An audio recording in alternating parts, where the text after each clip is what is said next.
Bonjour à toutes et à tous, on m'appelle Steven et ça y est, le premier épisode de The Falcon and the Winter Soldier est disponible depuis 8 h ce matin. Disney n'a pas prévenu et c'est un épisode que j'attendais sans attendre puisque vous le savez, je vous l'ai dit, cette série n'est pas la série qui me hype le plus, j'attends juste qu'elle soit cool en tant que série d'action et en tant que développement psychologique de Falcon mais aussi de Bucky. Est-ce que du coup je suis satisfait avec ce premier épisode? On va en parler justement, ça sera en full spoiler donc je vous invite en commentaire à me dire vous aussi si vous avez kiffé ou pas l'épisode, est-ce que vos attentes ont été comblé et nous c'est parti, on se charge de parler du cul de l'Amérique ou pas.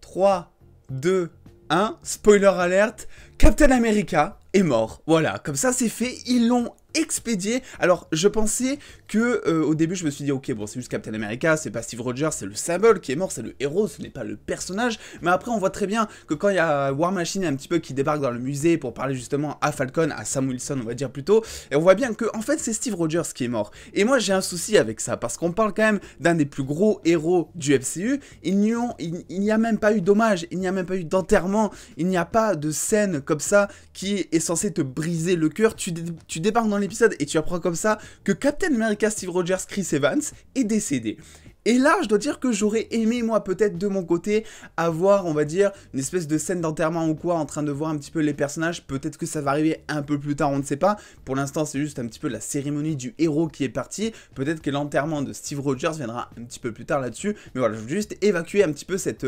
frustration du début. Malgré tout, c'est un épisode que j'ai apprécié, mine de rien, qui commence, voilà, d'emblée, avec une petite scène d'action qu'on a vu notamment dans les trailers, avec notamment ce petit Falcon qui va un petit peu naviguer entre chaque caillou, entre chaque wingsuit, je crois que ça s'appelle, les costumes qui volent comme ça un petit peu, les parachutistes volants je vais dire un petit peu. Donc voilà, on commence d'emblée avec aussi un Bucky qui va utiliser Red Wing, donc aile rouge en français je crois, qui voilà, que j'avais totalement oublié, et ça fait grave plaisir, et je pense qu'on va découvrir de nombreuses fonctionnalités à ce petit drone tout mignon mine de rien. On sait que c'est pour vendre des jouets aussi, on va pas se cacher, mais là je pense que déjà rien qu'avec ce premier épisode, on a vu qu'il était beaucoup plus utile que ce que l'on a très vite fait vu je crois dans Civil War. Je crois qu'on le voit vraiment dans Civil War, ce petit drone tout mignon. Donc à ce niveau là je suis plutôt content de voir à quel point il va être développé, parce que c'est un drone mais qui est personnifié à côté, c'est ça qui est très bizarre, et on s'attache à ce drone, à ce petit bout de métal mine de rien,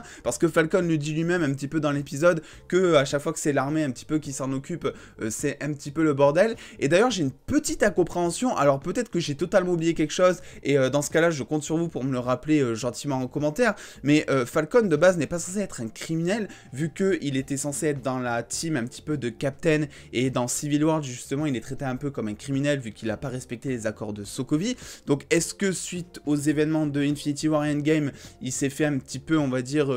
bah voilà, il s'est fait, on va dire ok on oublie tout ce qui s'est passé et puis tu peux revenir dans l'armée tout ça, voilà, c'est pas tellement expliqué. Alors peut-être que j'oublie quelque chose à ce niveau-là, honnêtement je ne sais pas, mais à ce niveau-là je dois dire que normalement moi dans mes souvenirs il était recherché en fait par le gouvernement. Donc là le voir travailler pour le gouvernement d'un coup, dans ma tête en tout cas, c'était très bizarre.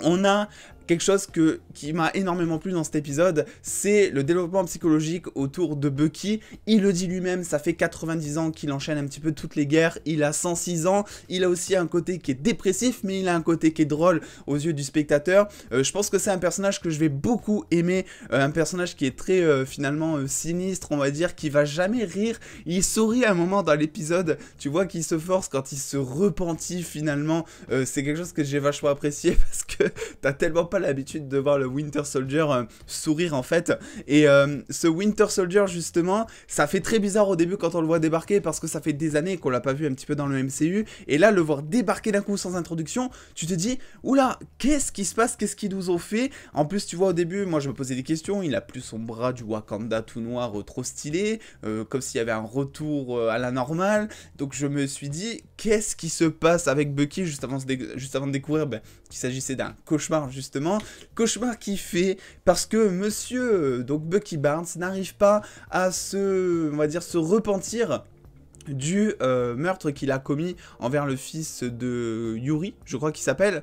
Donc là c'est très bien, ça c'est très bien comme trame scénaristique je trouve, parce que on a un Bucky qui va voilà, rayer tous les noms de sa liste. Il va tout faire, il va même aller voir la sénatrice et tout,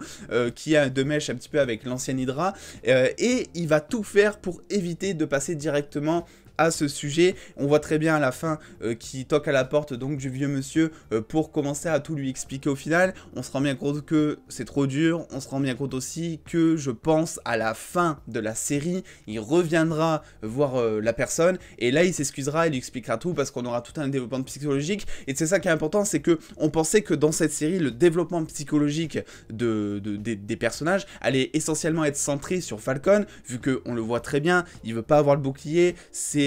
pour lui un bouclier qui appartient uniquement à Captain America et à personne d'autre, même si ça risque de changer avec la fin, on va en parler mine de rien, mais à ce niveau-là, c'est vrai que je suis totalement content de voir en fait que Bucky a peut-être même plus de soucis que Sam Wilson et va avoir droit à tout un développement psychologique, toute une histoire à raconter et plein de remords à évacuer parce que mine de rien, il a, voilà, on l'a vu, il a traversé toutes les guerres pendant 90 ans, tout ça, il a un caractère qui n'est pas de notre époque, on va dire non plus. Donc à ce niveau-là, c'est vrai que je suis assez content de voir où est-ce que ça va nous mener concernant le personnage et de voir aussi le duo qui va se former parce que c'est pas un truc qu'on a vu dans cet épisode. Alors j'imagine, je ne sais pas encore du tout comment, mais que Sam sera en mission quelque part et qu'ils vont tomber tous les deux ensemble. Sam va tomber sur Bucky, Bucky va tomber sur Sam, etc. Et je pense que c'est comme ça au final qu'ils vont se découvrir un but commun et qu'ils vont faire un petit peu le team-up, qu'ils vont être ensemble parce que honnêtement, je vois pas du tout sinon comment ils reviendront ensemble dans le sens où ils sont tellement différents, ils sont tellement pas, je crois, au même endroit non plus, que ça paraît assez compliqué. On a aussi des méchants qui sont, mine de rien, assez mystérieux, les Flag Smashers. Alors on en a parlé de temps en temps en vidéo sur YouTube également, mais c'est un groupe qui m'intéresse parce que on a eu essentiellement des images qui étaient centrées sur cette femme avec les cheveux roux. On se doutait avec le dernier trailer qu'elle avait des super pouvoirs, et là on se rend compte dans ce trailer au final que effectivement elle n'est pas du tout la seule à avoir des super pouvoirs et que on parle bel et bien de tout le groupe, je pense, Flag Smasher qui a vraisemblablement, je pense, un sérum de super soldats. Alors on aura l'occasion un petit peu d'en parler un peu plus tard dans la journée ou demain, suivant le temps que j'ai au niveau de cette théorie, mais je pense que, voilà, vous me direz vous vos théories, mais je pense qu'ils se sont injectés une forme de super sérum dans le sang à la Captain America, et que c'est peut-être un coup du gouvernement, tout ça, mais bon, ça on en parlera parce que j'ai plein de théories en tête. Dans tous les cas, c'est un épisode d'introduction, donc il fallait pas s'attendre à quelque chose d'insane, ça c'est clair et net. On est sur un ton qui est assez, on va dire, dramatique slash comique par moment, notamment avec Bucky qui est chez la psy. Ce sont des scènes qui, moi, personnellement, me font très rire parce que t'as pas, en fait, t'imagines même pas Bucky, en fait, en train de se confier, et ça fait en plus référence à la scène, donc, dans Captain America 2, je crois, oui, il me semble bien, où justement, Bucky est en train d'être interrogé donc par Zemo, qui pensait être un psy, justement. Donc, il a toute une histoire avec les psys, ça lui va pas trop, généralement, ça lui réussit pas trop bien. Donc, je pense qu'au bout d'un moment, vous me direz ce que vous en pensez, mais je pense qu'il va totalement la renvoyer et se faire voir, et qu'il va arrêter d'essayer de faire des efforts, tout ça, et que la seule chose qui va le faire aller mieux, finalement, c'est ce team-up, et cette mission qui va potentiellement réussir dans cette saison de Falcon and Winter Soldier,